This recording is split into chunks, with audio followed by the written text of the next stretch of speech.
Hello everyone. Welcome to the Blockchain News Club. We have some interesting developments on Gary Gensler and the SEC's overreach of power. Congressman Warren Davidson slammed the SEC Chairman Gary Gensler for driving capital outside of the U.S. market. What is a security? Gary Gensler will say, oh, it's so clear, we have the Howey test. It's not clear at all, which is why he says, come in and talk to us. And company after company comes in and talks to him, including FTX, and they either don't detect things like they didn't on Celsius and who knows how many others, or they do things that just endless discovery for years in some cases, and they never get around to definitively saying, nope, this is a security, or hey, here's a no action letter. Only 3 no action letters. So it's really driving capital outside of our markets. We have to make a bright line test that everyone knows, not just the innovators and investors, but the regulators themselves. Gary Gensler has been under severe criticism from the U.S. Congress. When it comes to going public in the United States, crypto firms are finding the SEC review process to be more protracted, often grounded in up to 100 questions. Some crypto companies that want to go public in the U.S. have been held back by the Securities and Exchange Commission's complicated reviews. The Wall Street Journal reported on Tuesday that crypto exchange Bullish, stablecoin issuer Circle, and online brokerage eToro all failed to get the necessary SEC approval. They tried to go public through special purpose acquisition companies, which are already established blank check companies that merge with or buy other companies that want to go public.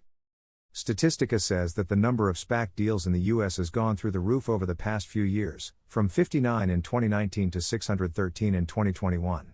Most people think that SPACs are a faster way to go public than traditional initial public offerings.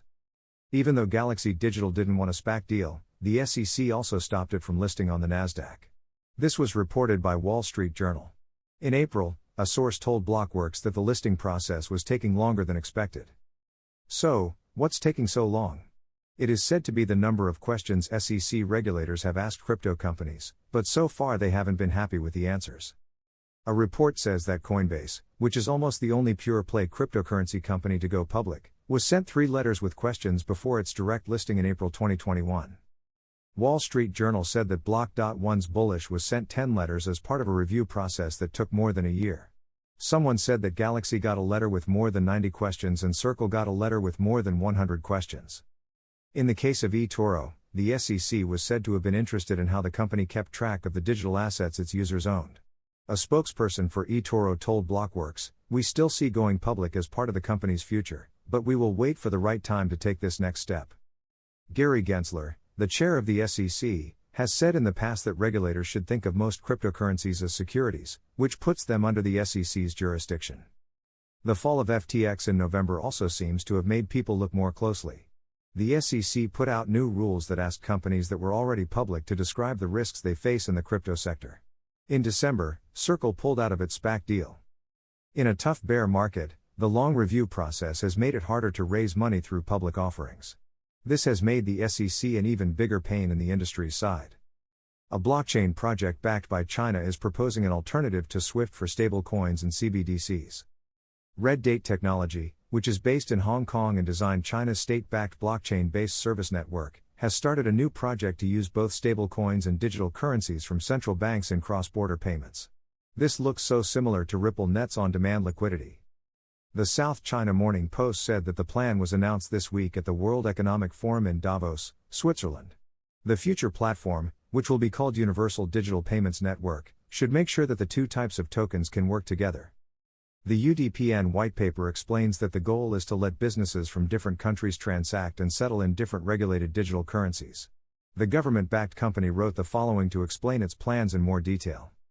The SWIFT network was the first to create a standard way for financial institutions with different settlement systems to talk to each other.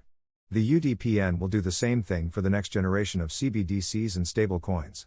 A direct competition to XRP? Society for Worldwide Interbank Financial Telecommunication, or SWIFT, is the most common way for banks to send money to other banks around the world. But the West has used it as a bargaining chip, like when they cut off Russian banks from the network after Moscow invaded Ukraine.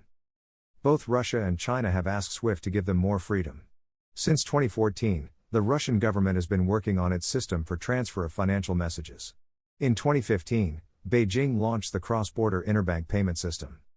Also, the People's Bank of China made a digital yuan, which is currently the most popular CBDC and is being tested in more and more places.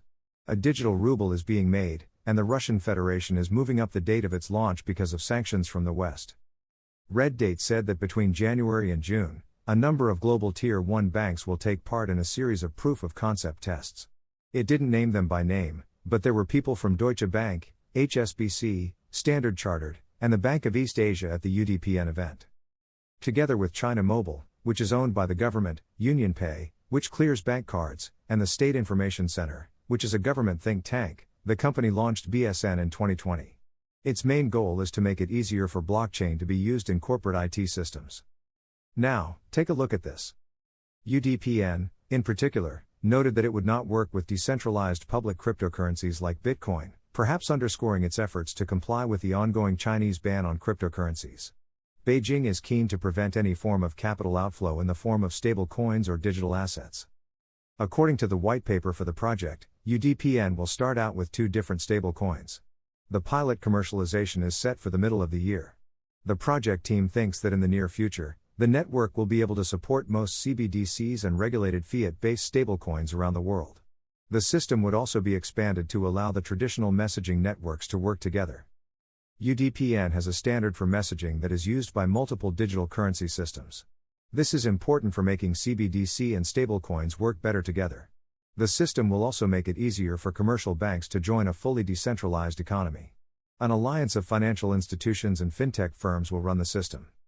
The white paper outlined is so similar to Ripple and XRP. But we should look into the partnerships that Ripple has secured until now. Major banks, financial institutions and few governments across the globe are working with Ripple. I think if UDPN project goes live, it will take up a small market share in the trillion-dollar cross-border interbank payment system, which will have very low or negligible impact on Ripple or XRP. China wants to prevent XRP adoption in the United States, so the SEC comes in handy, says Patrick L. Riley, CEO of Reaper Financial. He has commented on the position of XRP in the emerging economic competition between China and the United States, noting that the current Ripple SEC action isn't just a court dispute, it's a war. China wishes to halt the adoption of XRP in the United States. Riley said that China has been influencing Bitcoin for years and has not sick its dogs on the main cryptocurrency, despite the country's prohibition on crypto trade and mining. He feels that what China wanted was to prevent XRP acceptance in the United States because it stops America from falling under. In this sense, he remarked that the SEC's action against Ripple Labs is more than a court dispute. It's a war. Is the SEC and Gary Gensler actually trying to stop the adoption of XRP to favor the Chinese UDPN? Now, moving on, ShopPay is authorized to operate as a payment institution in Brazil. ShopPay is the biggest online store in South Asia, and it uses a product made by Ripple partner Tranglo. We know that Ripple has strong ties with Brazil. According to a notice in the government's official gazette, the Singaporean shopping app ShopPay, which is owned by Sea Limited, got permission from Brazil's central bank on Monday to work as a payment institution. The official gazette said that SHPP Brazil Payment Institution and Payment Services Limited will be able to manage prepaid payment accounts that require money to be put in them ahead of time. SEC versus Ripple case moving towards an end. Despite FTX, Ripple is optimistic on crypto regulation for 2023. The SEC versus Ripple case is almost over, so people started making guesses about the price of XRP. The price of XRP token will be affected by how the XRP Ledger grows and changes. The U.S. Securities and Exchange Commission and Ripple Labs Incorporated have been fighting for a long time. So, crypto users began to guess what would happen to the price of XRP tokens. It is important to know that Ripple Labs made the token in late 2020. People have different ideas about how the SEC versus Ripple case will end. Many people think that Ripple would have settled the case without going to court, but the U.S. regulator doesn't seem to want to say that XRP is not a security. Brad Garlinghouse, the CEO of Ripple, is working in the direction that there won't be any need for legal procedures. Also for figuring out the status of the XRP token, which may one day include Ripple. Recently, the SEC won a big case against a protocol called LBRY. This gave the regulator a lot of confidence that it could also win against Ripple. Ripple thinks that with more than 3,000 amicus briefs, it will win the case against SEC. That will show that XRP can only be used to pay for things. This case between the SEC and Ripple started in 2020, when the SEC said that Ripple raised more than $1 billion from investors around the world in 2013 by selling XRP without being registered as a security. Ripple, on the other hand, used what an SEC director had said before to back up its case and keep its point that XRP shouldn't be treated as a security. Now, the outcome of this fight will have big effects on the entire cryptocurrency industry. Let's take a look at the latest update from the Ripple vs. SEC lawsuit. XRP price returned to 45 cents hinged on SEC vs. Ripple court rulings. Investment banker attempts to shield name from public. The SEC vs. Ripple case was in the spotlight on Wednesday. Attorney James Filan shared an unexpected court filing in response to a Ripple opposition filing. Investment banker declarant filed a response to Ripple's opposition to the motion by investment banker declarant to shield from public view his name, position, and employer. The lawyers argued. Had the investment banker declarant declined to provide a statement, the SEC's alternative was to compel his testimony to authenticate the document at issue. It is self-evident that where a witness's only options are to provide a declaration or to testify, there is no truly voluntary choice to be made. On January 18, Ripple filed an opposition to the motion by investment banker declarant, which sought to shield, from public view, his name, position, and employer because he voluntarily submitted the declaration in support of the SEC's summary judgment motion. The defendants noted that neither party compelled the declarant and his employer to provide the declaration, and neither party deposed them during discovery nor identified them as potential witnesses. While the filing had no impact on XRP, it reflected the sensitivity of the case. However, a court ruling on the William Hinman speech-related documents would have a material price impact. A ruling in favor of the defendants could force the SEC down the settlement path and an XRP run at 50 cents. As background, former SEC Director of the Division of Corporation Finance William Hinman said that Bitcoin and Ethereum are not securities. The contentious issue with the speech related to Hinman's connection with Simpson Thacher, which is part of a group that promotes enterprise Ethereum. After leaving the SEC, Hinman returned to Simpson Thacher. Midweek, the broader crypto market provided price support, subsidizing FTX and Genesis contagion risk delivering a bullish session. Today, investors should monitor updates from the SEC vs. Ripple case. However, a lack of updates would leave the broader crypto market to provide direction. U.S. economic indicators will draw interest today, with U.S. GDP and jobless claims figures likely to influence. U.S. corporate earnings have fueled recession fears.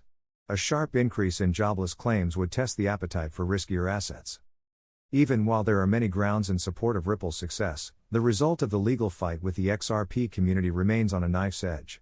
The final ruling, in this case, is eagerly awaited by not just the crypto community but also the financial industry, as it can significantly impact how digital assets will be regulated and treated in the future. Thank you for watching.